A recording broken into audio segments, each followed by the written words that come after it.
संस्कृत मित्राणी नमो नमः। मैं पूर्णिमा शर्मा आज श्री नाभादास जी कृत श्री भक्तमाल ग्रंथ से भगवान के 24 अवतारों में से 9वें अवतार श्री बुद्ध अवतार की कथा लेकर प्रस्तुत हुई हूँ।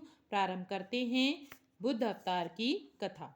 बौद्ध धर्म के प्रवर्तक महाराज शुद्धोधन के यशस्वी पुत्र गौतम बुद्ध के रूप में ही श्री भगवान अवतरित हुए थे, ऐसी प्रसिद्धि विश्रुत है यानी सुनी गई है। परंतु पुराण वर्णित भगवान बुद्ध देव का प्राकट्य गया के समीप कीकट देश में हुआ था। उनके पुण्यात्मा पिता का नाम अजन बताया गया है। यह प्रसंग पुराण वर्णित बुद्धावतार का ही है।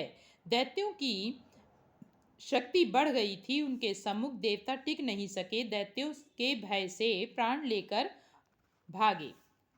दैत्यों ने देवधाम स्वर्ग पर अधिकार कर लिया। वे स्वच्छंद होकर यानी स्वतंत्र होकर देवताओं के वैभव का उपभोग करने लगे, किंतु उन्हें प्रायः चिंता बनी रहती थी कि पता नहीं कब देवगण समर्थ होकर पुनः स्वर्ग छीन ले। सुस्थिर साम्राज्य की कामना से दैत्यों ने सुराधिप इंद्र का पता लगाया। सुराधिप मतलब सुर मतलब देवता, और देवता के राजा इंद्र का पता लगाया और उनसे पूछा, हमारा अखंड साम्राज्य स्थिर रहे इसका उपाय बताइए। देवाधिप इंद्र ने शुद्ध भाव से उत्तर दिया, सुस्थिर शासन के लिए यज्ञ एवं वेद विहित आचरण आवश्यक है। दैत्यों ने वैदिक आचरण एवं महायज्ञ का अनुष्ठान प्रारंभ किया। फलतः उनकी शक्ति उत्तरोत्तर बढ़ने लगी।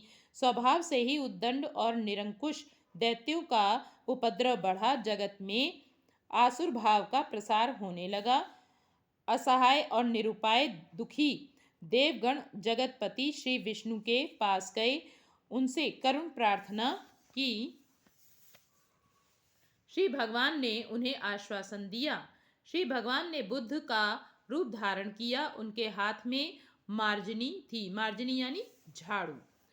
तो वो झाड़ू से क्या करते थे, और वे मार्ग को बुहारते हुए यानी रास्ते को साफ करते हुए उस पर चरण रखते थे।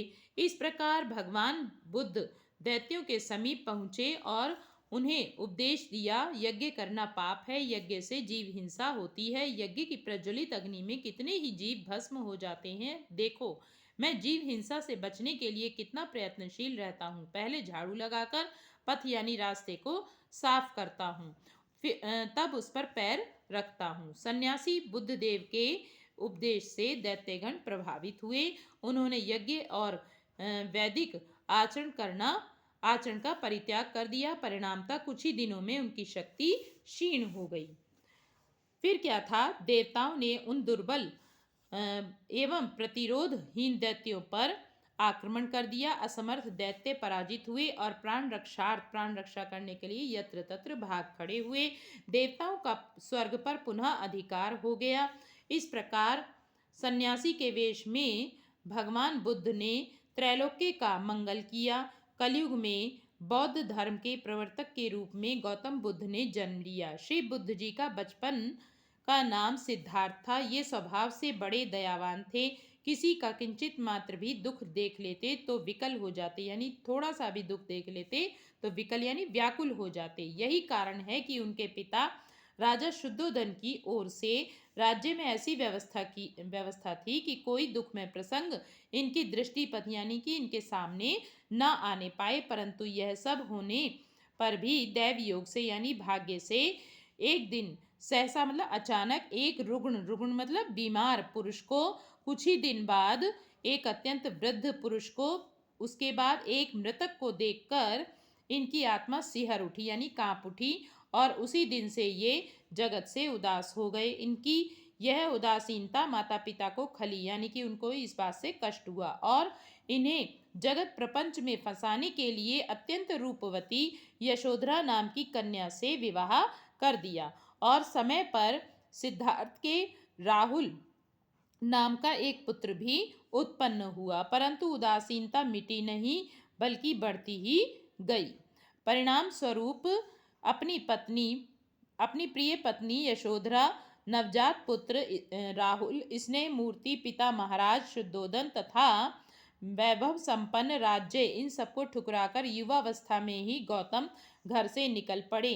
केवल तर्कपूर्ण बौद्धिक ज्ञान उन्हें संतुष्ट करने में समर्थ नहीं था। उन्हें तो रोग पर, बुढ़ापे पर और मृत्यु पर विजय पानी थी। उन्हें शाश्वत जीवन, अमृत अभीष्ट था। प्रख्यात विद्वानों, उद्भट शास्त्रज्ञों के समीप वे गए, किंतु वहां उनको संतोष नहीं हुआ। आश्रमों से, विद्वानों से निराश होकर वे गया के समीप वन में आए और तपस्या करने लगे। जाड़ा, गर्मी और वर्षा में भी बुद्ध जी वृक्ष के नीचे अपनी वेदिका पर स्थिर बैठे रहे। उन्होंने सब प्रकार का आहार बंद कर दिया था। दीर्घकालीन तपस्या के कारण उनके शरीर का मांस और रक्त सूख गया। केवल हड्डियां, नसें और चर्म ही शेष रहा। गौतम का धैर्य अविचल था। कष्ट क्या है इसे वे अनुभव ही नहीं करते थे, किंतु उन्हें अपना अभीष्ट प्राप्त नहीं हो रहा था। सिद्धियां मंडराती, परंतु एक सच्चे साधक, सच्चे मुमुक्षु मतलब मोक्ष चाहने वाले के लिए सिद्धियां बाधक हैं। अतः गौतम ने उन पर दृष्टिपात ही नहीं किया, यानी उनको देखा भी नहीं। एक दिन जहाँ गौतम तपस्या कर रहे थे, उस स्थान के समीप के मार्ग से कुछ स्त्रियां गाती बजाती निकलीं। वे जब गौतम की तपोभूमि के पास पहुंची, तब एक गीत गा रही थी, जिसका आशय था, यानी जिसका मतलब था, सितार के तारों को ढीला मत छोड़ो, नहीं तो वे बेसुरे हो जाएंगे, परंतु उन्हें इतना खींचो भी मत कि वे टूट जाएं।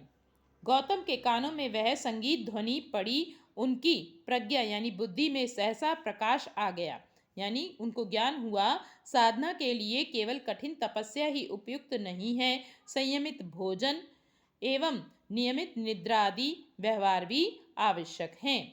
इस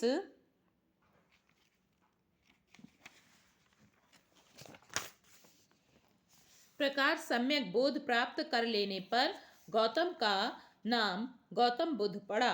तत्व ज्ञान होने के बाद भगवान बुद्ध वाराणसी चले आए और अपना सर्वप्रथम उपदेश उन्होंने सारनाथ में दिया।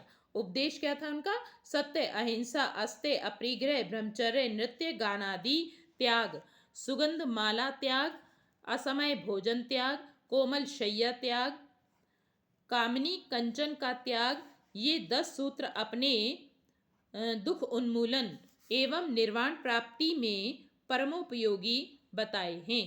धम्मम शरणम गच्छामि, बुद्धम शरणम गच्छामि, संघम शरणम गच्छामि, यह बुद्ध जी का शरणागति मंत्र है।